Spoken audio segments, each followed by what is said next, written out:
From here, exhale as you come up. 1, 2, 3. Exhale, back up. 1, 2, 3. Exhale, 2 more.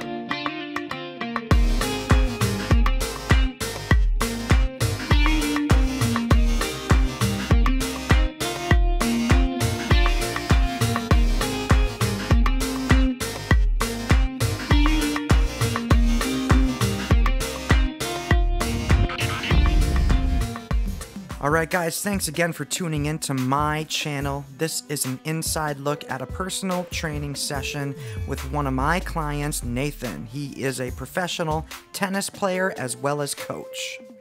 So we started off trying to go into some improvised locomotive patterns. There's no set pattern here. We're just trying to flow in and out of these movements, focusing on stretching our body. This is just one of the many ways that we can achieve a dynamic warm-up.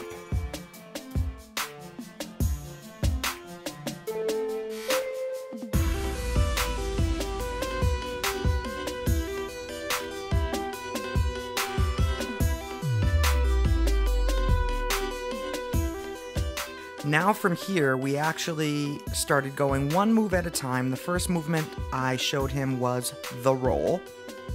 So the point of getting into all this work really is just to give you more of a vocabulary with your movement. And bring the foot back in, and that's how you end. There we go.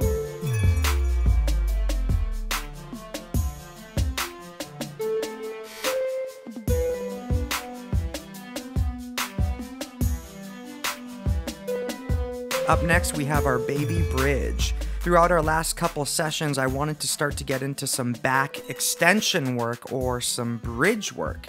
So you can see here how I'm starting in the deep squat, placing one hand in back, and then just beginning to arch my spine, my head and neck backwards, lifting up the opposite hand. All right, and then 2 more.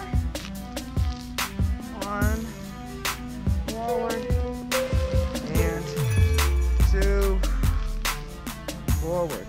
Good.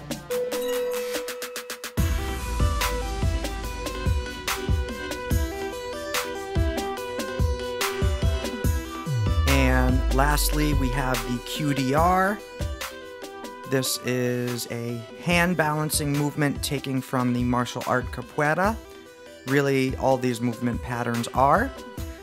You can see here how I'm demonstrating how to actually get into the movement, where to place your body, all the technical details. I'm not really going to get into that in this video. I just want to show you how I begin to teach locomotion to beginners.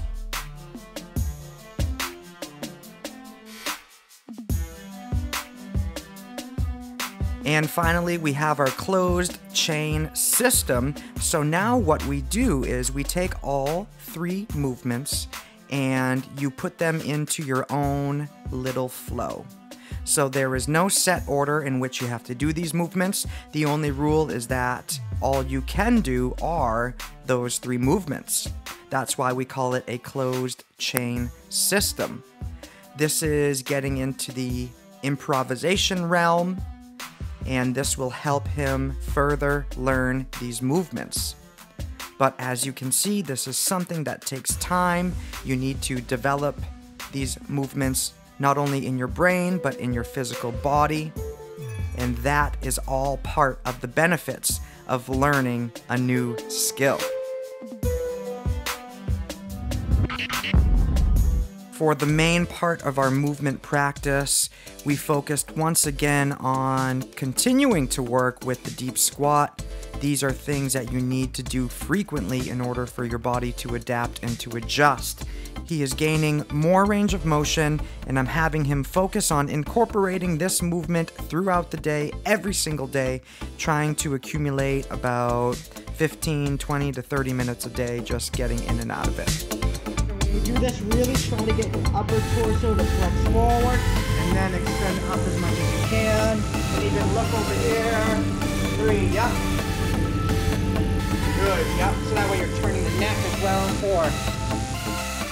4. Now we are using the wall to help him learn the rotating bridge.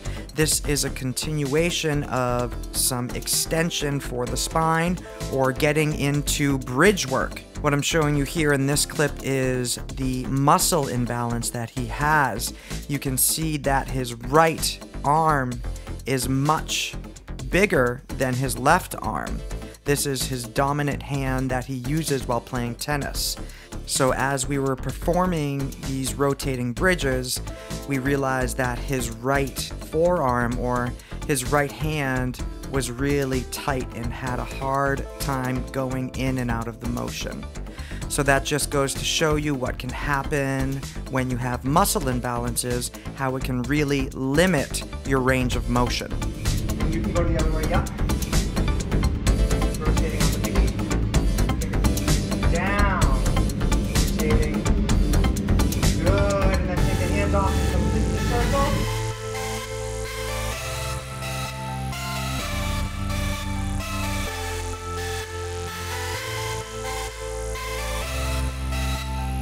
After the bridges, we went into some explosive power via weighted knee hikes, focusing on one leg at a time, trying to explode up to the top of the movement as hard and as quick as we can, then coming back down in a controlled descent. 5. Now sharp, sharp power. Tight, tight, tight.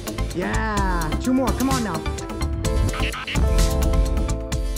To help further his upper body strength, specifically the shoulders and the elbows, we did a modified version of an active and passive hang. He's putting his foot up on the bench to help support so that he can spend more time in this position. Therefore, he is increasing the amount of volume within this move, which will help him make the gains that he's looking to make.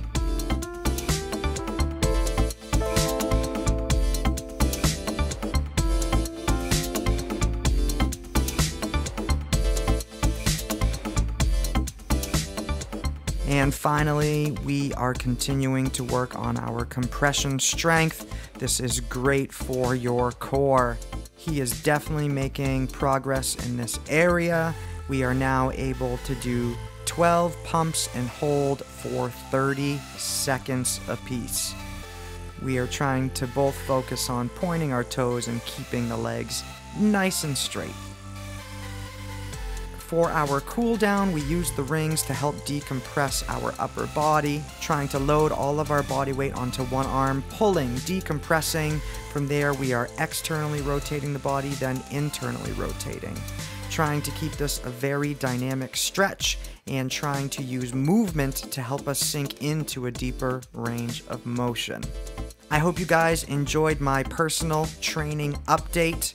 This was another wonderful movement practice with Nathan. Nate, if you're watching, thank you so much for your continuous effort. If you are interested in online personal training, make sure you look in the description down below. Remember to subscribe to my channel, hit the like button, and leave a comment to help support. As always, this is Mini Movement Man saying, be kind to one another. Peace.